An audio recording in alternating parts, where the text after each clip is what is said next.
পাওয়ার জন্য আমার নবীর দরবারে যাও। আমার নবী চলে গেছেন, আমার নবীর পরে নাইবে রাসূলদের দরবারে যেতে হবে।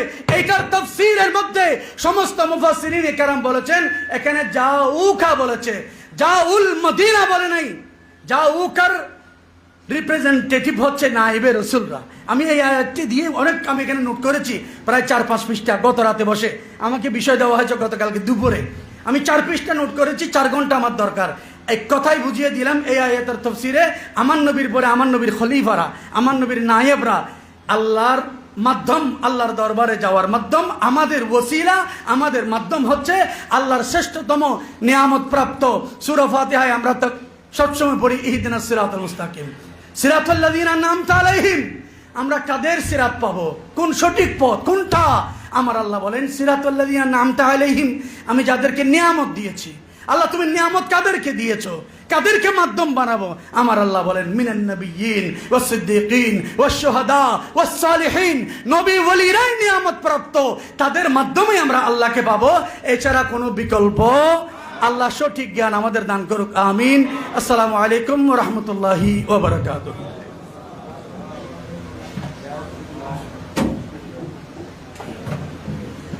মারহাবা মারহাবা।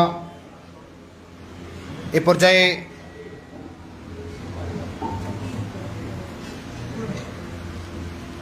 শুভেচ্ছা বক্তব্য পেশ করার জন্য সবিনয় অনুরোধ করছি রাবেতায়ে উলামায়ে আহলে সুন্নাত বাংলাদেশের সম্মানিত উপদেষ্টা, ঐতিহ্যবাহী রাঙ্গুনিয়া নেসারিয়া তৈবিয়া অনার্স মাদ্রাসার সম্মানিত অধ্যক্ষ, প্রখ্যাত আলিমে দ্বীন হযরতুল হাজ আল্লামা অধ্যক্ষ মৌলানা নাসিরউদ্দিন আল কাদেরী মুদ্দাজিল্লাহুল আলী। আসসালামু আলাইকুম ওয়া রাহমাতুল্লাহি ওয়া বারাকাতুহু। নাহমাদুহু ওয়া নুসাল্লি ওয়া নুসাল্লিমু আলা রাসূলিহিল কারীম, আম্মা বা'দ। আহলে সুন্নাত ওয়াল জামাত বাংলাদেশ রাঙ্গামাটি জেলার আয়োজনে রাবেতায়ে উলামায়ে আহলে সুন্নাত কেন্দ্রীয় পরিষদের তত্ত্বাবধানে আয়োজিত আজকের ইমাম আজম কনফারেন্সের সম্মানিত সভাপতি, অতিথিবৃন্দ, উলামায়ে কেরাম, বুজুর্গানে দ্বীন, বেরাদারানে ইসলাম, আসসালামু আলাইকুম। আমি রাবেতায়ে উলামায়ে আহলে সুন্নাতকে আমি ধন্যবাদ জানাচ্ছি, যেহেতু ওনারা কেন্দ্রীয় পরিষদ সুদূর চট্টগ্রাম শহর থেকে রাঙ্গামাটি আহলে সুন্নাত ওয়াল জামাতের ডাকে সাড়া দিয়ে এখানে এই কনফারেন্সটা করেছেন। সেজন্য আমি আমার ব্যক্তিগত পক্ষ থেকে রাবেতায়ে উলামায়ে আহলে সুন্নাতকে আমি ধন্যবাদ এবং মোবারকবাদ জানাচ্ছি। রাবেতায়ে উলামায়ে আহলে সুন্নাত এটা শুধু জেলাভিত্তিক একটা সংগঠন, এটা সারা বাংলাদেশের একটা সংগঠন, যেটা অদূর ভবিষ্যতে সারা বিশ্বব্যাপী এটার একটা কানেক্টিভিটি রাবেতা সৃষ্টি হবে ইনশাআল্লাহ। আপনাদের সকালের সহযোগিতা আমরা কামনা করি। সম্মানিত উপস্থিতি, একটা কথা আছে যে মাযাহিবুল আরবাআতি হকুন, সার মাযহাব সব মাযহাবই হক, তবে যারা আল হাদিস তারা কোনো মাযহাবের নয়, তারা কোনো মাযহাবে, তারা কি এটা তারাই জানে। শারহুল মাওয়াকিব একটা কিতাব, শরে আকায়েদে নসবী এবং আন-নিব্রাস, এই সমস্ত ইলমুল কালাম এবং ইলমুল আকায়েদের কিতাবের মধ্যে শুধু আল হাদিস নয়, আল কোরআন একটা দলের কি পাওয়া যায়, অস্তিত্ব পাওয়া, আরও অনেক দলের অস্তিত্ব আছে, কিন্তু সেগুলি কারবালার ময়দানে 22,000 সৈন্য, তাদের অস্তিত্ব এখন আর নেই, আছে নাকি? কিন্তু মাঝে মধ্যে কিছু কিছু বিভিন্ন সময়ে এজিদের দোসরেরা মাঝে মধ্যে একটু একটু কি করে মাথা তুলে দাঁড়ায়, যে কিতাবের মধ্যে আজকে অনেক শতাব্দী কাল আগে থেকে আল হাদিস আলে কোরআন আমরা কিতাবের মধ্যে আছে, কিন্তু সেগুলি যে এখানে আলোচনা হচ্ছে, এখানে কিন্তু আলে কোরআন এটা আল হাদিস এটা মানুষের জন্য নতুন, এটা কিন্তু নতুন দল নয়, অনেক আগের কি দল, এখানে ছিল না এটা বলতে পারেন। সুতরাং এখানে এসেছে, আবার এটা এখান থেকে আহলে সুন্নাত ওয়াল জামাতের উলামায়ে কেরামের জোর প্রস্তুতি এবং প্রতিবাদে এগুলো একদিন এখান থেকে পালিয়ে যেতে বাধ্য হবে, ঠিক কিনা? এগুলো এজিদের সৈন্যের মতো হবে, এজিদের ইজমের মতো হবে। সুতরাং সার মাযহাব হক, কোনো মাযহাবের অন্তর্ভুক্ত আহলে হাদিস নয়, এরা বাতিল, এরা কি? সুতরাং সবাইকে আমি বিশেষ করে উলামায়ে আহলে সুন্নাতকে রাবেতার উদ্যোগে শিয়ার প্রতিবাদ, শিয়াবাদের বিরুদ্ধে প্রতিবাদ, আহলে হাদিসের বিরুদ্ধে প্রতিবাদ, এটা চলমান থাকুক, অক্ষুণ্ণ থাকুক, সর্বস্তরের সুন্নি জনতার আন্তরিক সহযোগিতা আমরা কামনা করি। সবাইকে ধন্যবাদ জানিয়ে আমার শুভেচ্ছা বক্তব্য আমি এখানে শেষ করলাম। সালামু আলাইকুম ওয়া রাহমাতুল্লাহি ওয়া বারাকাতুহু। মারহাবা মারহাবা। সম্মানিত উপস্থিতি, এ পর্যায়ে আপনাদের সম্মুখে বক্তব্য নিয়ে আসার জন্য আহ্বান জানাচ্ছি আজকের ইমামে আজম কনফারেন্সের অন্যতম আকর্ষণ রাবেতায়ে উলামায়ে আহলে সুন্নাত বাংলাদেশের সম্মানিত প্রকাশনা সচিব, ইতিমধ্যে যিনি আহলে হাদিসের বিরুদ্ধে বক্তব্য রেখে সমাদৃত হয়েছেন, আমাদের সকলের আপনজন জনাব মৌলানা মুফতি শহীদুল্লাহ বাহাদুর। ওনার বিষয় রফল ইয়াদাইন ও নাবির নিচে হাত বাঁধার বিধান। ওনার আলোচনার পরে ইনশাআল্লাহ তাআলা আমরা নামাজের বিরতিতে যাব। হ্যাঁ আচ্ছা, বক্তব্য নিয়ে আসার জন্য আহ্বান জানাচ্ছি মৌলানা শহীদুল্লাহ বাহাদুরকে।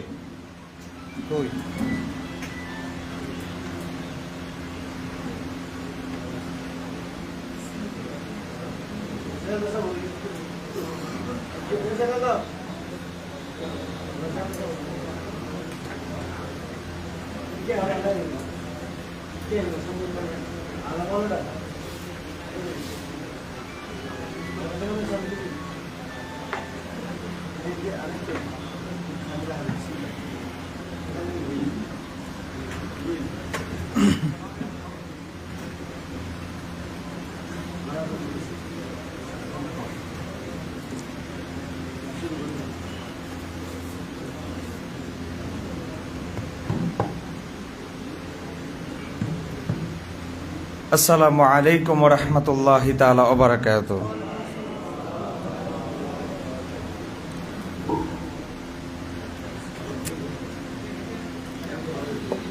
আলহামদুলিল্লাহি ওয়া কাফা, আসসালাতু ওয়াসসালামু আলা ইবাদিহিল্লাযীনা ইসতাফা, খুসুসান আলা সাইয়্যিদিনা ওয়া হাবিবিনা ওয়া শাফিঈনা মুহাম্মাদানিল মুস্তাফা সাল্লাল্লাহু আলাইহি ওয়াসাল্লাম ওয়া আলা আলিহি ওয়া আসহাবিহি ওয়া উলি সিদকি ওয়াস সাফা, আম্মা বাদ।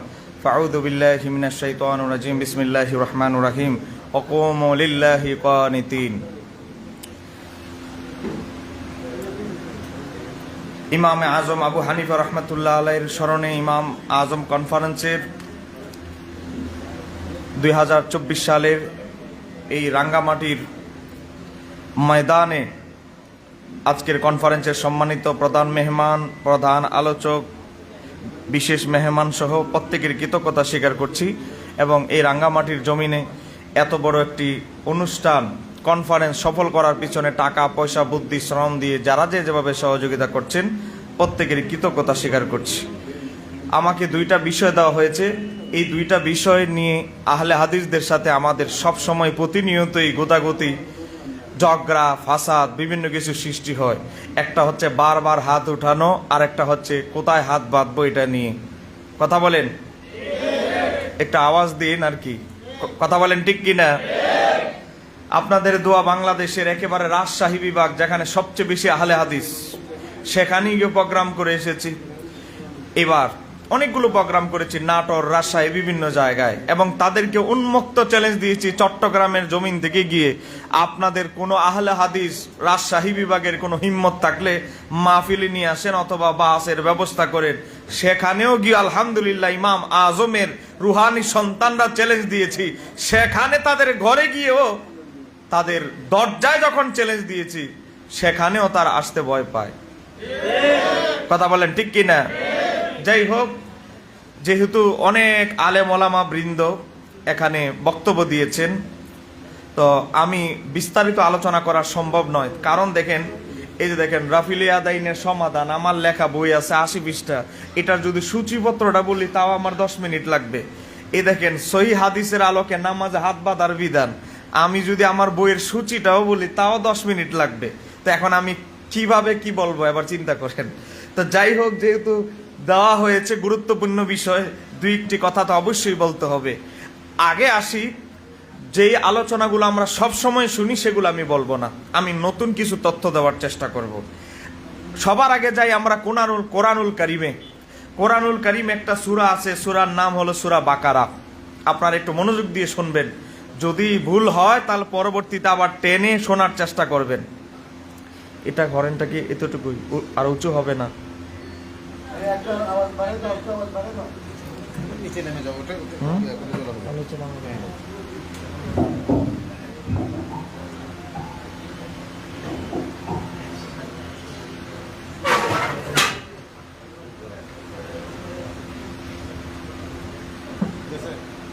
আপনারা কি শুনতে পাচ্ছেন? আসলে আমার হরেন্ডে আমার সাউন্ডটা যাচ্ছে না, এজন্য একটু মনোযোগ আকর্ষণ। কোরআনুল কারিমে দেখেন নামাজে আমরা কিভাবে দাঁড়াবো, কি সিচুয়েশনে দাঁড়াবো, এটার নির্দেশনা কিন্তু আল্লাহ কোরআনই দিয়েছেন। যারা খুঁজার তারা খুঁজে পায়। দেখেন কোরআনুল কারিমে আমার আল্লাহ বলতেছেন, অকৌমু, যখন তোমরা নামাজে দাঁড়াবে, লিল্লাহি, আল্লাহর জন্য নামাজে দাঁড়াবে, কানিতিন, তোমরা বিনয়ের সাথে দাঁড়াও। একটু জোরে বলেন না সুবহানাল্লাহ। তো এখানে কিন্তু হানাফিদের দলিল আছে। আপনি এই আয়াতটা যে নামাজের ব্যাপারে, এটা আবার আহলে হাদিসের একটু চুলকানি অ্যালার্জি তাদের থাকবে। এটা আজ থেকে প্রায় 1100 বছর আগের তাফসিরের কিতাব, সনদ সহ তাফসিরের কিতাব, তাফসির ইবনে আবি হাতিমের 2379 নম্বর রাওয়ায়াতে রাইসুল মুফাসসিরিন আব্দুল্লাহ ইবনে আব্বাসের রাওয়ায়াত নকল করে সেখানে উল্লেখ করেছেন, কানিতিনের ব্যাখ্যায় তিনি লিখেছেন, মুসাল্লিন, যখন তোমরা নামাজে থাকবে বিনয়ের সাথে আল্লাহর সামনে দাঁড়াও। তাহলে নাভির নিচে হাত বাঁধা বিনয় দেখায় না মেয়েদের মতো এভাবে হাত বাঁধা বিনয় দেখায়? নাভির নিচে আমরা যখন নাভির নিচে ডান হাতকে বাম হাতের উপরে রেখে নাভির নিচে হাত বাঁধি, গোলামের মতো ঘাটটা নিচু করে সেজদার জায়গার দিকে আমাদের চোখটা নিবন্ধ করে আমরা যখন বিনয়ের সাথে দাঁড়াই হাত বেঁধে, এটা গোলামের মতো একটা আদবওয়ালা নামাজ দেখায়। কথা বলেন ঠিক কি না? আর তারা এমন ভাবে দাঁড়ায়, নামাজ দেখলে মনে হয় যেমন কোন একটা কুস্তি খেলার প্রতিযোগিতা অংশগ্রহণের জন্য প্রস্তুতি চলতেছে। কথা কন না কেন, ঠিক কি না? তাহলে আমরা কোরআন থেকে, সাহাবীদের তাফসীর থেকে বুঝতে পারলাম, আমার আল্লাহ চায় বান্দা বিনয়ের সাথে নামাজে দাঁড়াক, আর সর্বোচ্চ বিনয় হচ্ছে নাভির নিচে হাত বাঁধা। কথা কন। দেখেন এখানে আমরা আমাদের দলিল দিব না, আমাদের মাযহাবের আলেমদের দলিলের দরকার নাই। আমরা দেখেন হাম্বলি মাযহাবের একজন ইমাম, তার নাম হচ্ছে ইমাম ইবনু জাওজি, 597 হিজরিতের যার ইন্তেকাল, যিনি মাওজুয়াতের উপরে কোন হাদিস জাল জয়ীফ তার উপরে প্রথম কিতাব লিখেছেন। ইমাম ইবনু জাওজি রহমাতুল্লাহ আলাইহি, তার একটা কিতাব আছে, ফিকহার কিতাব, হাম্বলি মাযহাবের অনুসারী ছিলেন তিনি। কিতাবের নাম হচ্ছে আত-তাহকিক। সেই কিতাবটা মাসাইলের উপরে, হাম্বলি মাযহাবের, হাম্বলি ফিকহের আলোকে, প্রথম খণ্ড 339 পৃষ্ঠা 437 নম্বর পৃষ্ঠায় তিনি ইমাম আহমদ ইবনে হাম্বলের মাযহাবের বরাত দিয়ে তিনি এক পর্যায়ে বলতেছেন, ওয়ামা যাহাবনা ইলাইহি আল ইয়াকুবিল খুশুই, আমরা নাভির নিচে হাত বাঁধি কেন? কারণ নাভির নিচে হাত বাঁধা বিনয় এবং নম্রতার জন্য নাভির নিচে হাত বাঁধাটা এটা হচ্ছে সবচেয়ে বেশি উপযোগী। তাহলে ইমাম ইবনু জাওজি 597 হিজরিতে ইন্তেকাল, 900 বছর আগের হাম্বলি মাযহাবের একজন ফকিহ, তিনিও বলতেছে যে নাভির নিচে হাত বাঁধাটা হচ্ছে সর্বোচ্চ বিনয়, সবচেয়ে বিনয় নম্রতার বহিঃপ্রকাশ। তাহলে এজন্য আমরা নাভির নিচে হাত বাঁধি। এবার আসেন নাভির নিচে হাত বাঁধার ব্যাপারে আমাদের কয়েকটা নস এবং এই নসগুলোর বাতিলপন্থীদের আপত্তির জবাবগুলো আমরা দেখে নেই। আমরা নাভির নিচে হাত বাঁধার ক্ষেত্রে আমাদের কিছু আলেমরা ভুল করেন। ভুলের মধ্যে এক নাম্বার হচ্ছে, আমরা দলিল দিতে গিয়ে ঠুস করে আমরা দলিল দেই আবু দাউদ থেকে, মুসনাদে আহমদ থেকে। এটা আমাদের উচিত নয়, কারণ আবু দাউদের এবং মুসনাদে আহমদের হাদিসটা দয়ীফ, মুহাদ্দিসদের ঐক্যমত হাদিসটা দয়ীফ, সনদগতভাবে দুর্বল। তা আপনি কেন এটা দিবেন? নাভির নিচে হাত বাঁধার পক্ষে টোটাল হাদিস বর্ণিত হয়েছে 13টা। একটু জোরে বলতে হবে, কয়টা?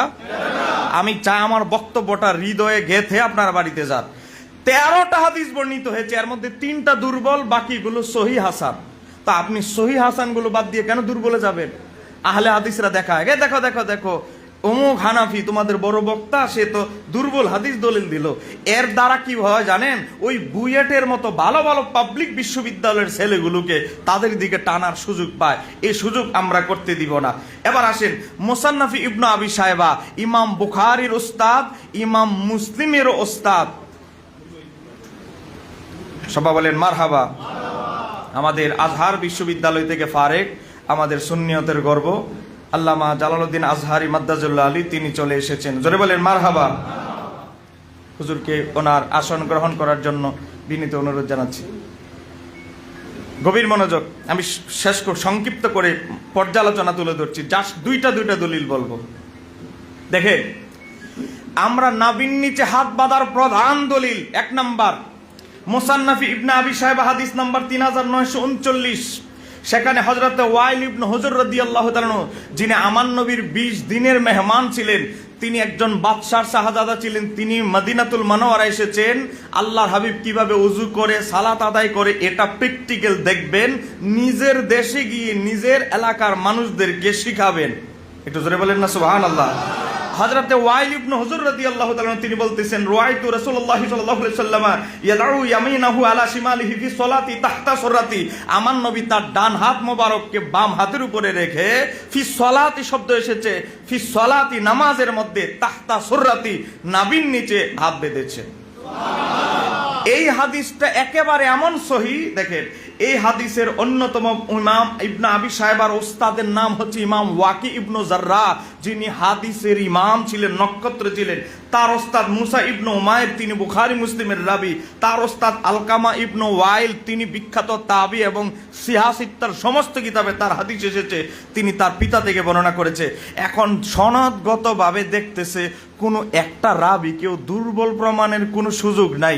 এখন আহলে হাদিসরা 1971 সালে কিছু টাকা খরচ করে একটা বাটপারি করলো। কয় কি, বিভিন্ন যে মাকতাব আছে আরবদের প্রকাশনী, যেমন আমাদের প্রকাশনা আছে, এই আরবি যারা কিতাব ছাপায় তারা তাদের দলের কিছু তাহকিককারীকে টাকা পয়সা দিয়ে তাহতা সুররাতি নাভির নিচে যে শব্দটা আছে, এই শব্দটাকে মূল পাণ্ডুলিপি থেকে আউট করে দেওয়ার চেষ্টা করলেন। এই আউট করতে গিয়ে তারা এমনভাবে চুরি করলে চোর কিছু চিহ্ন রেখে যায় কি যায় না? চুরি করেও কিছু চুরির আলামত তারা রেখে যাচ্ছে। দেখেন, এখন নাভির নিচে শব্দটা ফেলে দিয়েছে। নবী ডান হাতকে বাম হাতের উপরে রেখেছেন, এতটুকু রাখছে, কিন্তু ডান হাত বাম হাতের উপরে রেখে কোন জায়গায় স্থাপন করেছেন, জায়গাটা, আসল জায়গাটা বাদ দিয়ে ফেলেছে। দেখেন, এই চুরি যখন করলো, চুরি করতে গিয়ে 1971 সাল থেকে মোটামুটি লম্বা একটা 30-40 বছর চুরির জালিয়াতি ছাপাটাই চলতেছে। আপনাদের বান্দর কিল্লা যাবেন, বাংলা বাজার যাবেন, 80% লাইব্রেরিতে চুরি 2 নাম্বার নস্কাটা পাওয়া যাবে। অরিজিনাল নস্কাটা যেটা দারুল কিবলা থেকে প্রকাশিত, আল্লামা শায়েখ আওয়ামার তাহকিকে, ওটার দাম 20,000, ডুপ্লিকেটের দাম 8,000। এখন মানুষ তো সস্তা যেদিকে পায় সেদিকে ঝুঁকে, অথচ অরিজিনালটার দাম মুসান্নাফ ইবনে আবি সাহেবার 20,000 টাকা। এবার দেখেন, আল্লামা শায়েখ আওয়ামা, তিনি হানাফি মাযহাবের বিজ্ঞ একজন তাহকিককারী, নাসিরউদ্দিন আলবানীর ক্লাসমেট ছিল, আবার আলবানীর রদেও বই লিখেছে। সে আল্লামা শায়েখ আওয়ামা আজ থেকে 500 বছর আগের পাণ্ডুলিপির স্ক্যান ছবি, একাধিক ছবি দিয়ে বিশ্ববাসীকে জানিয়ে দিয়েছেন, গোটা লামাযাবিদের দুর্গে আগুন জ্বালিয়ে দিয়েছেন। লামাযাবিরা দেখো, আমি আওয়ামা, ডক্টর শায়েখ আওয়ামা 500 বছর আগের পাণ্ডুলিপির ছবি আমি তোমাদেরকে দিচ্ছি। মেশিন আর এই যে তথ্য প্রযুক্তির যুগে আপনি পাণ্ডুলিপির যাচাইয়ের মেশিন আছে, মেশিন নিয়ে আসো, আমি 500 বছর আগের পাণ্ডুলিপিতে দেখাবো মুসান্নাফ ইবনে আবি সাহেবার যে তাহতা সুররাতি নাভির নিচের শব্দটা আছে। ও বাবা, আশ্চর্যের ব্যাপার হলো এখনো পর্যন্ত 19 বছর আগে উনি চ্যালেঞ্জ দিয়েছে, এখনো পর্যন্ত কোনো আহলে হাদিসের কোনো শায়েখ ওনার চ্যালেঞ্জ গ্রহণ করতে পারে নাই। একটু জোরে বলেন না মারহাবা। দেখেন, এখনো পর্যন্ত কোনো আহলে হাদিস চ্যালেঞ্জ গ্রহণ করতে পারে নাই। এবার দেখেন, আহলে হাদিসদের একজন বড় মুহাদ্দিস, তার নাম হচ্ছে আজিমাবাদী, তিনি আউনুল মাহবুদ, যেটা আবু দাউদের সরা ব্যাখ্যা গ্রন্থ লিখেছে। সে আউনুল মাহবুদের খণ্ড নাম্বার 2, পৃষ্ঠা নাম্বার 327, হাদিস নম্বর 139-এর আলোচনা, এই হাদিসটা উল্লেখ করতে গিয়ে সেখানেও তাহতা সুররাতি শব্দটা উল্লেখ করেছে। পাশাপাশি সনদের ব্যাপারে বলতেছে জাইয়্যিদ, এই হাদিসটার সনদ মজবুত, শক্তিশালী। একটু জোরে বলেন মারহাবা। সনদ যে শক্তিশালী, এটা আর আমরা ফতুয়া দিব না, সিদ্ধান্ত আমরা দিব না, তোমাদের বড় হুজুর আজিমাবাদী সে সিদ্ধান্ত দিয়েছে। তাহলে নাভির নিচে হাত বাঁধার দলিল আমাদের 13টা আছে, 13টার মধ্যে একটা এমন শক্তিশালী দলিল যেটার ব্যাপারে আহলে হাদিসদের স্বয়ং বক্তব্য আছে। এমনকি আব্দুর রহমান মোবারকপুরি একটা তিরমিজির ব্যাখ্যা গ্রন্থ লিখেছেন, তোহফাতুল আহওয়াজি। আমাদের অনেক মানুষরা আবেগে এটা কিনে ফেলে, এটা ডকুমেন্ট দেয়, সাবধানতা অবলম্বন করতে হবে। এই এইটা জামিউত তিরমিজির যত সরা আছে এই সরাটা লেখা হয়েছে টোটাল হানাফিদের বিরুদ্ধে। এই যে নবীর নিচে হাত বাঁধার বিরুদ্ধে আদা জল খেয়ে সে লেগেছে এই মোবারকপুরি, সেই মোবারকপুরি কিন্তু সনদের ব্যাপারে বলতে বাধ্য হয়েছে এক পর্যায়ে এই হাদিসটার সনদের ব্যাপারে ইসনাদুহু জাইয়্যিদ, হাদিসটার সনদ মজবুত শক্তিশালী। এবার আসেন হাদিস নাম্বার 2 নাম্বার হাদিসে আমরা যাব। 2 নাম্বার হাদিসে যাওয়ার আগে একটা জিনিস আপনাদেরকে বুঝে যেতে হবে, এই বক্তব্যটা আপনারা সামনে যতজন মানুষ দেখছেন পরবর্তীতে আরো হয়তো অনেক মানুষ পরে দেখবে। এবার আসেন, নাবির নিচে হাত বাঁধার আমরা একটা দলিল দেই, সেই দলিলটা হচ্ছে আবু দাউদ এবং মুসনাদে আহমদের ওই যে হাদিসটার কথা বললাম। এখন ওই হাদিসের মধ্যে এসেছে মাওলা আলী মুশকিল কুশা হযরতে আলী রাদিয়াল্লাহু তাআলা বলতেছে, তিনি কি বলতেছে, তিনি বলতেছেন যে মিনাস সুন্নাহ, সুন্নত হচ্ছে, সুন্নতের অন্তর্ভুক্ত হচ্ছে, সুন্নত হচ্ছে নামাজের ডান হাতকে বাম হাতের উপরে রেখে তাহতা সুরাতি নাবির নিচে স্থাপন করা। এখন আমরা যখন আবু দাউদ থেকে মুসনাদ আহমদ থেকে দলিল দেই, এই আহলে হাদিসরা কি বলে জানেন? আহলে হাদিসরা বলে এই হাদিসটার সনদ উম্মতে মুহাম্মাদের মুহাদ্দিসদের ঐক্যমতে দুর্বল দুর্বল দুর্বল। কিভাবে দুর্বল? আবু দাউদ, ইমাম আবু দাউদ হাদিসটার সনদ, হাদিসটা উল্লেখ করে নিচে লিখে দিয়েছে ইমাম আহমদ ইবনে হাম্বল বলেছে এই সনদে একটা রাবি আছে আব্দুর রহমান ইবনু ইসহাক আল কুফি, সে দুর্বল, অতএব হাদিসটা দুর্বল। এখন আমি আমাদের আহলুল হাদিস ভাইদেরকে বলবো, আহলে হাদিসদের মধ্যে যেমন মুজাফফর বিন মহসিন আছে, আব্দুর রাজ্জাক বিন ইউসুফ তার বই রাসূল সাল্লাল্লাহু আলাইহি সাল্লামের সালাত 154 পৃষ্ঠা, মিডিয়ার ভাইরা নোট করে দিবেন। শায়েখ আব্দুর রাজ্জাক বিন ইউসুফ ইমাম আহমদের বরাত টেনে বলতেছে আবু দাউদের হাদিসটা দুর্বল। কেন? ইমাম আহমদ দুর্বল বলেছে একজন রাবিকে। আচ্ছা, ইমাম আহমদের বরাত টেনে যদি আপনি এই কথা বলতে পারেন যে আবু দাউদের হাদিস দুর্বল, তাহলে ইমাম আহমদ তো এই কথাও বলেছে। কি কোন কথা? বিশ্ববিখ্যাত সিহাসিত্তার 6 ইমামের একজন নাম কি? ইমাম আবু দাউদ। ইমাম আবু দাউদ তার মাসাইলে আবু দাউদের 221 নম্বর মাসালার আলোচনায় ইমাম আবু দাউদ বলেছে, আমার শায়েখ, আমার ওস্তাদ ইমাম আহমদ ইবনে হাম্বল বলেছে আলা সদরিহি, বুকের উপরে হাত বাঁধা এটা মাকরু। একটু জোরে কন্যা মারহাবা। তো ইমাম আহমদ ইবনে হাম্বলের হাওলা টেনে নাবির নিচে হাত বাঁধাকে দুর্বল বলতেছেন, আর ইমাম আহমদ যে বলল বুকের উপরে হাত বাঁধা মাকরুয়ে তাহরিমা, এটা কেন বলেন না? ইমাম আহমদের কথা একটা মজা লাগে, আরেকটা ভালো লাগে না। এটা তো দ্বিমুখিতা ছাড়া আর কিছুই। একটু মিলিয়ে নিবেন মাসাইলে ইমাম আবু দাউদের 221 নম্বর মাসালা। এবার দেখেন একটা জিনিস, আজকের কনফারেন্স থেকে আমি আপনাদেরকে মেসেজ দিয়ে যাচ্ছি। একটা হাদিস 2টা সূত্রে এসেছে। আজকের মাহফিলের সম্মানিত প্রধান অতিথি আল্লামা কাজী মঈনুদ্দিন আশরাফি মাদ্দাজুল্লাহ আলী হুজুরের মনে করেন 2 জন ছাত্র, এক্সাম্পল 2 জন ছাত্র, একজন ছাত্রের কোয়ালিটি দুর্বল, আরেকজন ছাত্রের কোয়ালিটি সবল। এখন আপনি যদি দুর্বল ছাত্রের কোয়ালিটি দিয়ে আপনি হাদিসটা যাচাই করেন, হুজুরকে যাচাই করেন, তাহলে কি হবে? সবল ছাত্রও আছে, তার ব্যাপারেও তো একটু অনুসন্ধান করার দরকার আছে না নাই? দেখেন হযরতে মাওলা আলী থেকে 2টা ধারায় হাদিসটি এসেছে। এই যে দেখেন আমার নামাজে হাত বাঁধার বিধান বইয়ের পৃষ্ঠা নম্বর 41 আমি সনদ সহ, দেখেন একেবারে সনদ সহ আমি আমার বইয়ে তুলে ধরেছি। 2017 সালে, এখন চলে 2024 সাল, 5 বছর হয়ে গেছে। কোন আহলে হাদিস ভাই এই পর্যন্ত 16,000 কপি চলে গেল বইটা, এখনো জবাব দেয় নাই। দেখেন ইমাম আবু দাউদের যে সনদ, আব্দুর রহমান ইবনু ইসহাক আল কুফি থাকার কারণে ওই হাদিসটা দুর্বল, মেনে নিলাম ভাই, মেনে নিলাম হাদিসটার সনদ দুর্বল। কিন্তু আব্দুর রহমান ইবনু ইসহাক ছাড়াও যে অন্য সূত্রে মাওলা আলী থেকে হাদিসটা এসেছে, এটা কেন গোপন করেন? এটা একটু আমরা জানতে চাই, কথা কন ঠিক কিনা? দেখেন ইমাম ইবনু আব্দুল বার, যিনি এত বড় হাদিসের একজন ইমাম ছিলেন, মালিকি মাযহাবের মুহাদ্দিস এবং হাদিসের ইমাম ছিলেন, তিনি একটি মুয়াত্তায়ে মালিকের ব্যাখ্যা গ্রন্থ লিখেছেন। উনি নিজে কিন্তু হাদিসের ইমাম। সেই কিতাবের নাম হচ্ছে আত-তামহিদ, খণ্ড নম্বর 20, পৃষ্ঠা নম্বর 78, 1387 হিজরির প্রিন্ট, মিশরের ছাপা। সেখানে তিনি নিজস্ব সনদে বলছে, আমাকে বর্ণনা করতেছেন আমার ওস্তাদ হযরতে আসরাম রহমাতুল্লাহ, তিনি একজন ইমাম, তাকে বর্ণনা করছেন আবু ওয়ালিদ আত-তাইলুসি, তাকে বর্ণনা করছে সহিহ মুসলিমের রাবি একজন তাবে, তার নাম হচ্ছে হাম্মাদ ইবনু সালামা তাকে বর্ণনা করছেন আসেম আল জাহদারি, তাকে বর্ণনা করছেন মাওলা আলীর অন্যতম শিষ্য উকবা ইবনু সোহবান। তিনি বলতেছে আমি মাওলা আলীকে বলতে শুনেছি সুন্নাত হচ্ছে, নামাজের সঠিক নিয়ম হচ্ছে ডান হাতকে বাম হাতের উপরে রেখে তাহতা সুররাতি, নাভির নিচে হাত বাঁধবে। একটু জোরে বলেন না মারহাবা। তাহলে এক সূত্রে হাদিসটা দুর্বল, আরেক সূত্রে সবল। এখন আহলে হাদিসরা আমাদের যুব সমাজকে ধোঁকা দেওয়ার জন্য দুর্বলটা তুলে ধরবে আর সবলটা জাতির কাছ থেকে গোপন করবে। তো যারা হাদিসের কিতাব থেকে সত্যগুলো গোপন করে, যারা আলেম দাবিদার হয়ে মুসলমানদের কাছে সত্য কথা গোপন করে, তারা সত্যিকার অর্থে কখনো আহলে হক দল হতে পারে না। যাই হোক, এটা হলো আমার নাভির নিচে হাত বাঁধার আমাদের মাত্র আমি 2টা দলিল বললাম, 13টা হাদিস থেকে 2টা হাদিস বললাম, 13টা হাদিস আমার বইয়ের মধ্যে আছে। এবার দেখেন আমাদের আহলুল হাদিস ভাইদের কিছু ফুজি, তাদের জাস্ট 2টা হাদিসে তাদের পক্ষের দলিল, সেই দলিলগুলো খণ্ডন না করলে শুধু আমাদের দলিলগুলো দিয়ে গেলে তো হবে না। তারা বলবে আমাদের দলিল নিয়ে তো কিছু বললো না। দেখেন আহলে হাদিসদের 1 নাম্বার ফুজি সহিহ ইবনে খুজাইমার হাদিস।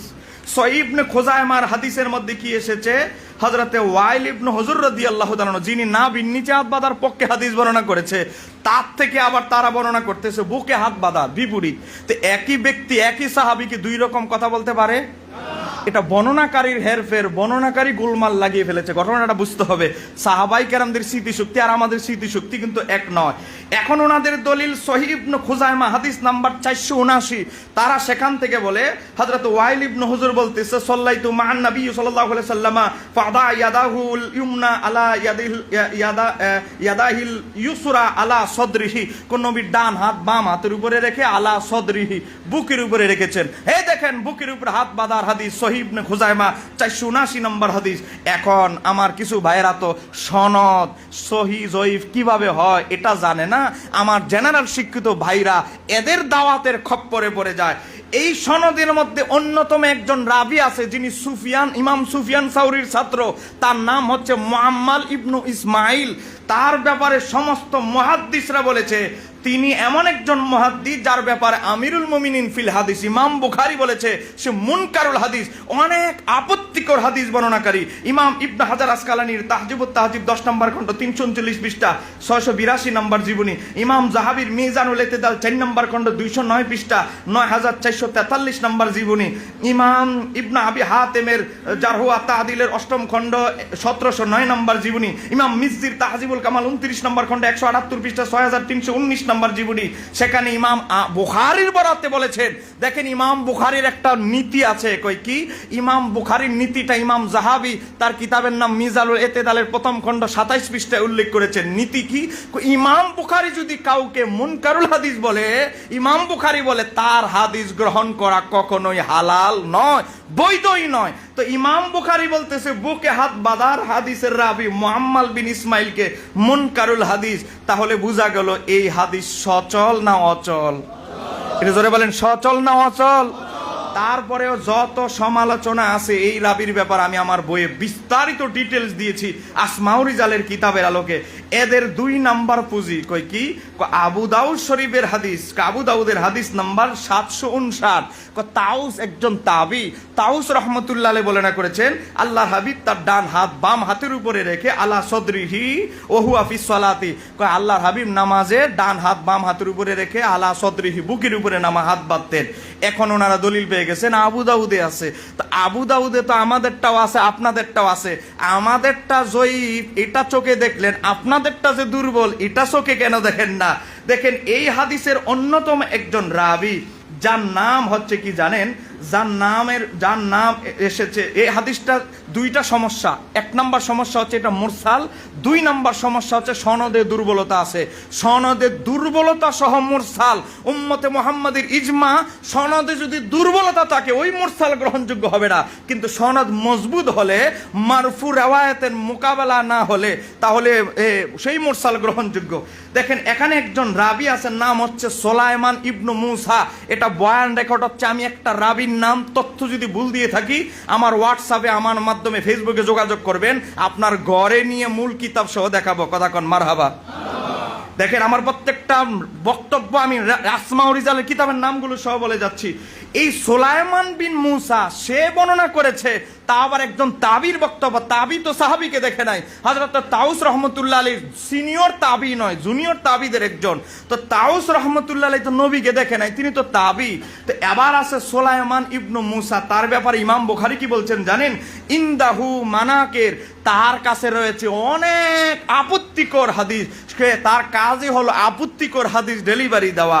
তাহলে যে আপত্তিকর হাদিস বর্ণনা করা হলো যার কাজ, সে কি সবল না দুর্বল? দুর্বল। এটা আমরা বলছি না। দেখেন ইমাম মিজ্জির তাহজিবুল কামাল 12 নম্বর খণ্ড 97 নম্বর পৃষ্ঠা 2571 নম্বর জীবনী। তাহলে আহলে হাদিস ভাইদের দুইটা বড় পুঁজি। ইমাম নাসাই বলতেছে লাইসা বিল কবি ফিল হাদিস, হাদিসের ক্ষেত্রে, হাদিস বর্ণনার ক্ষেত্রে সে কোনো মজবুত রাবি নয়। ইমাম নাসাই বলেছে, ইমাম মুকাইলি বলেছে, এবং ইমাম ইবনু আসাগির বলেছে, ইমাম আবু জরওয়া যিনি হাফিজউদ্দুনিয়ার একজন তিনি বলেছে তিনি রাবি হিসাবে দুর্বল। অতএব নাবির নিচের যেই দুইটা হাদিস নিয়ে ভাইয়েরা গর্ব করে, এই হাদিসগুলো প্রত্যেকটা অত্যন্ত দুর্বল, সাধারণ দুর্বল নয়। এই হাদিস দিয়ে কখনো বুকে হাত বাঁধার নস কখনোই হতে পারে না। কথা বলেন ঠিক কি না? তাহলে আবার আসেন আমরা আরেকটা সমস্যা, সেটা হলো বারবার হাত উঠায়। আমি কিন্তু আগেই বলেছি, ইকবাল ভাইকে বলেছি যে আলোচনাগুলো যেহেতু ব্যাপক, আমাকে একটু সামান্য সময় দিতে হবে, না হলে মানুষ যারা মিডিয়া দেখে পরে শুনবে তারা কিছুই বুঝবে না, বলবে সংক্ষেপে কাটছাট আলোচনা, কিছু বুঝবে না। তারপর আমি সংক্ষিপ্ত শেষ করে দিয়েছি। আরেকটা বিষয় যে দেখেন রাফিল ইয়াদাইনি যে বারবার হাত উঠাই, দেখেন আমরা রাফিল ইয়াদাইন রাসূল সাল্লাল্লাহু আলাইহি সাল্লাম জীবনে একবারও করে নাই, এই কথা আমাদের হানাফি মাযহাবের দেখেন শরহে মানিল আসারের লেখক ইমাম তহাবি রহমতুল্লাহ আলাইহি থেকে শুরু করে আমাদের ইমামরা একজনও বলে নাই আল্লাহর হাবিব কখনো রাফিল ইয়াদাইন করে নাই। কিন্তু আমরা বলি রাসূল সাল্লাল্লাহু আলাইহি সাল্লাম রাফিল ইয়াদাইন করেছিলেন, কিন্তু পরবর্তীতে ছেড়ে দিয়েছেন মাদানী জীবনে শেষ লগ্নে, এজন্য আমরা ছেড়ে দেই। কথা বলেন ঠিক কিনা? একটা বিচারে দুইটা রায় হয়েছে। এখন প্রথম রায়ের পরে লোকটা বললো আমি গরিব, আমার দ্বারা সমর্থ নাই আমাকে এই জরিমানা দেওয়া, এই শাস্তি ভোগ করা। বিচারকরা চিন্তা করে দ্বিতীয় আরেকটা রায় দিল, 50,000 টাকা কি করলো, হালকা করে দিল।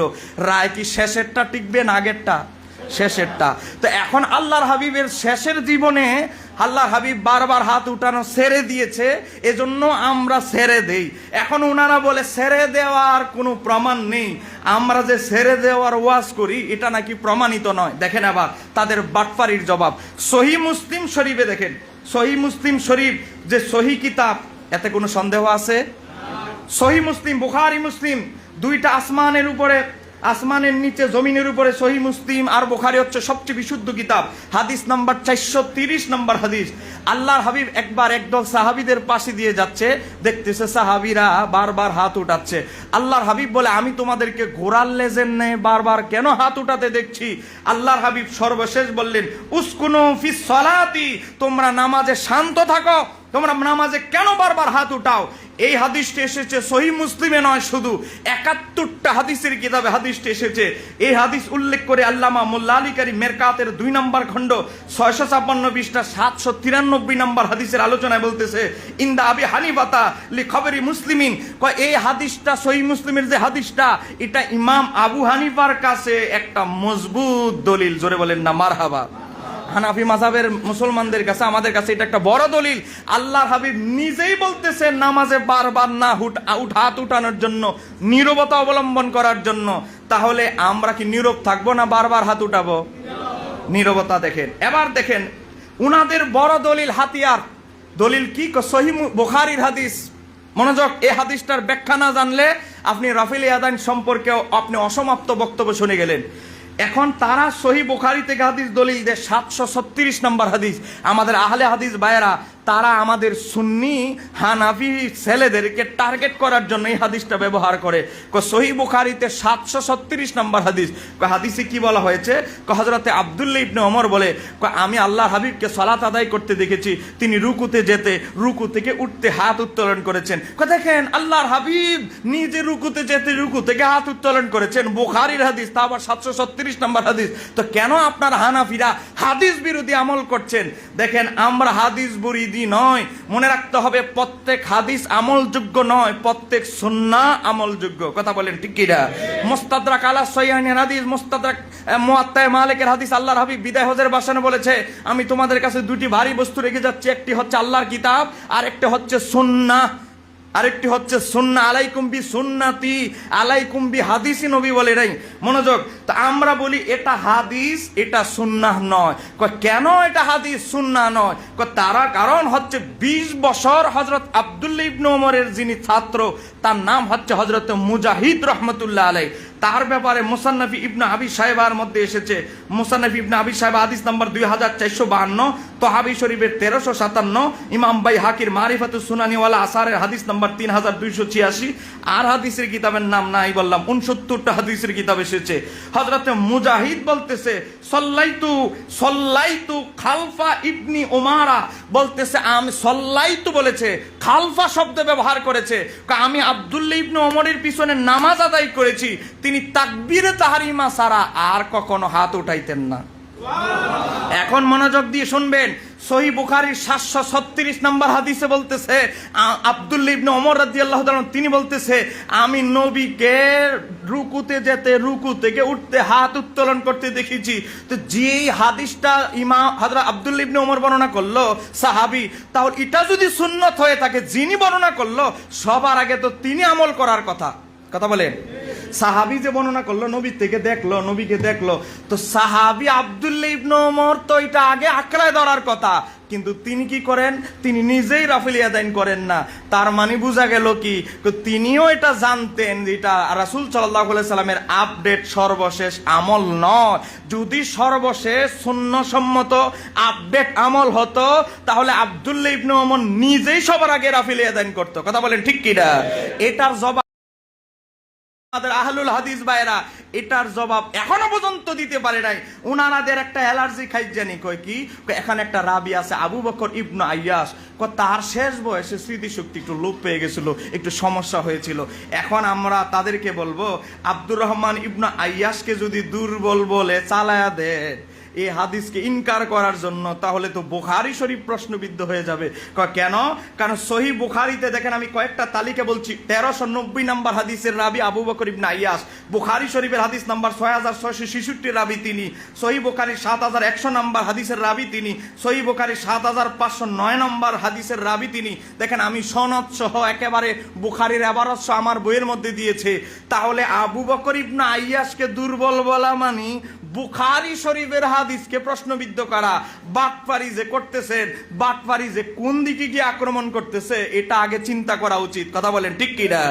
তাহলে আমরা বুঝতে পারলাম আব্দুল্লাহ ইবনে ওমর রাদিয়াল্লাহু তাআলা নিজে হাদিস বর্ণনা করেন, নিজে আমল করেন না। তার মানে এটাই স্পষ্ট বোঝা যায় যে রাফিল ইয়াদাইন করা, বারবার হাত উঠানো নবীর সুন্নত কখনোই হতে পারে নয়। এবার আসেন দেখেন, আরো অনেক আছে। আব্দুল্লাহ ইবনে জুবায়ের আছে, আব্দুল্লাহ ইবনে জুবায়ের একজনকে বারবার হাত উঠাইতে দেখলেন, উমদাতুল কারীতে রওয়ায়াতটি এসেছে, আব্দুল্লাহ ইবনে ওমর বললেন এটা বন্ধ করো, আল্লাহর হাবিব সর্বশেষ এটা তরক করেছেন। আরো অনেক হাদিস আছে। দেখেন এখন মজার ব্যাপার, আব্দুল্লাহ ইবনে ওমর যে নবীকে হাত উঠাইতে দেখেছেন, এটা বর্ণনা করেছে ওনার গোলাম নাফে। আর আব্দুল্লাহ ইবনে ওমরের আপন শাহজাদা ছেলে সালিম ইবনে আব্দুল্লাহ ইবনে ওমর, ওনার ছেলে, সেই সালিম ইবনে আব্দুল্লাহ ইবনে ওমর কি বলতেছে জানেন? আমার পিতা আমাকে বর্ণনা করেছে। ইমাম হুমায়দি, মুস্তাদে হুমায়দির 626 নম্বর হাদিস। ইমাম হুমায়দি কে জানেন? বুখারী শরীফ যার নাম দিয়ে বুখারী শুরু হয়েছে, এই যে ইন্নামা আমালু বিন্নিয়াত আমরা হাদিস বলি, এই হাদিসের প্রথম রাবি হচ্ছে হাদাসানা হুমায়দি, ইমাম হুমায়দি। সেই ইমাম হুমায়দি ইমাম বুখারীর প্রধান ওস্তাদের একজন। সেই ইমাম হুমায়দি তার মুস্তাদে হুমায়দির 626 নম্বর হাদিসে বর্ণনা করতেছে, আমাকে বর্ণনা করেছে আমার ওস্তাদ সুফিয়ান সাউরি, তাকে বর্ণনা করেছে ইমাম জুহুরি। ইমাম জুহুরি বর্ণনা করেছেন, তিনি বলতেছেন আমাকে বর্ণনা করেছে সালিম ইবনে আব্দুল্লাহ ইবনে ওমর, মানে আব্দুল্লাহ ইবনে ওমরের শাহজাদা, আপন ছেলে। তো আব্দুল্লাহ ইবনে ওমরের শাহজাদা বলতেছে সালেম, আমার বাবা আমারে বর্ণনা করেছে, তিনি আল্লাহর হাবিবকে নামাজ আদায় করতে দেখেছেন। আল্লাহর হাবিব শুধু তাকবীরে তাহরিমা ছাড়া রুকুতে যেতে, রুকু থেকে উঠতে, এমন কি সেজদায় কোনো অবস্থা অবস্থায় আর হাত উঠায় নাই, শুধু তাকবীরে তাহরিমা সারা আর হাত উঠায় নাই। তাহলে আব্দুল্লাহ ইবনে ওমর থেকে দুইটা রাওয়ায়াত বর্ণিত হয়েছে। বুখারী শরীফ, এই বুখারী কিতাবের যখন অস্তিত্ব ছিল না, তখন একটা কিতাব লেখা হয়েছে মুসনাদে হুমায়দি, ইমাম বুখারীর উস্তাদ, সে মুসনাদে হুমায়দিতে আছে আব্দুল্লাহ ইবনে ওমর নিজে বর্ণনা করেছে, আমি নবীকে শুধু তাকবীরে তাহরিমা সারা আর হাত উঠাইতে দেখি নাই। কিন্তু আমাদের আহলে হাদিসের বাচ্চারা, আহলে হাদিসের শায়েখরা এই হাদিস জীবনেও মুসলমানকে জানাবে না, শোনাবে না। শোনাইলে তো এদের বাটপারি থলের বিড়াল বেরিয়ে যাবে। কথা বলেন ঠিক কি না? আমার কথা একটু কড়া, দাওয়াত দিলে দিবেন, না দিলে নাই। শরীরে শক্তি আছে, কামাই করে খালেও ডেলি 2000 টাকা ইনকাম করতে পারবো, কিন্তু ধর্ম বিক্রি করবো না তারপরেও। কথা বলেন ঠিক কি না? এখন দেখেন, তাহলে আমরা আব্দুল্লাহ ইবনে ওমর রাদিয়াল্লাহু আনহু হাদিসের একটা মোটামুটি বিশ্লেষণ পেয়ে গেলাম। নিজেই আমল করে না, 1 নাম্বার। 2 নাম্বার আরেকটা ব্যাখ্যা পাইলেন, নিজেই আরেক রাওয়ায়াতে ওনার ছেলে, আপন ছেলে বর্ণনা করেছে, গোলাম বর্ণনা করছে, একটা ছেলে বর্ণনা করছে, আরেকটা ছেলে বলতেছে আমার বাবা বলছে নবীকে দেখেছে শুধু তাকবীরে তাহরিমা ছাড়া আর হাত উঠায় নাই। গোলাম বলতেছে রুকুতে যেতে, রুকু থেকে উঠতে একটু বাড়ায় দিয়েছে। এজন্য আমরা এটা গ্রহণ করি না, এটা গ্রহণ করি। এবার আসেন, জাস্ট একটা দলিল আপনাদেরকে দিচ্ছি। দলিলটা কি? হযরতে আব্দুল্লাহ ইবনে মাসউদ, যিনি হলেন সাহাবীদের মধ্যে সবচেয়ে বড় মুস্তাহিদ ফকিহ, সাহাবীদের মধ্যে প্রথম সারির 7 জন মুফতি, এর মধ্যে আব্দুল্লাহ ইবনে মাসউদ হচ্ছে টপ 11 নাম্বার 1। এমনকি হযরত ওমর রাদিয়াল্লাহু তাআলা পর্যন্ত তার কাছ থেকে মাসালা মাসাইল পরামর্শ দিতেন। ইমাম ইবনু সাদ আত-তাবাকাতুল কুবরা লিখেছে, কুফার মানুষ যখন একজন ফকি চাইলো, আলেম চাইলো, বলে আব্দুল্লাহ ইবনে মাসউদকে আমাদের দেন, কুফায় দেন। হযরত ওমর বলে নয়, তোমাদের চাইতে আব্দুল্লাহ ইবনে মাসউদকে মদিনায় আমার আরো বেশি প্রয়োজন। অনেক বাড়াবাড়ি করার কারণে, রিকোয়েস্ট করার কারণে কুফায় আব্দুল্লাহ ইবনে মাসউদকে দিয়েছে। সে আব্দুল্লাহ ইবনে মাসউদ বলতেছে, আমি কি তোমাদেরকে রাসূলুল্লাহ সাল্লাল্লাহু আলাইহি সাল্লামের সালাত শিক্ষা দিব না? আমি কি তোমাদেরকে নবীর সালাত শিক্ষা দিব না? গভীর মনোযোগ। বসে আমি 2 মিনিট শেষ করে দিচ্ছি। আসলে বিষয়গুলো জটিল তো, আপনারা কি বিরক্ত হচ্ছেন? এইগুলো কিন্তু ওয়াজের মঞ্চে এগুলো পাওয়া যাবে না। পাওয়া যাবে ওয়াজ মাহফিলে কি এগুলো শোনা যাবে? এখানে অনেক সুনামধন্য ওলামায়ে কেরাম এমন কিছু কথা বলবে, আমরাও ওয়াজের ময়দানে বলতে পারি না। কেন জানেন? কারণ ওয়াজের ময়দানে দাওয়াত আর দিবে না, কারণ হুজুর ওয়াজ জানে না। সত্যি কথা, আমি তো সারা 64 জেলায় মাহফিল করেছি, এই কথা বললে আমার আর দাওয়াত দিবে না। হুজুর ওয়াজ জানে না, হুজুর সুর দেয় না, কাহিনীর কথা বলে না, অলৌকিক ঘটনা বলে না। এই কথাগুলো সব জায়গায় মঞ্চে শুনবেন না, মনোযোগ দিয়ে শোনেন। আব্দুল্লাহ ইবনে মাসউদ রাদিয়াল্লাহু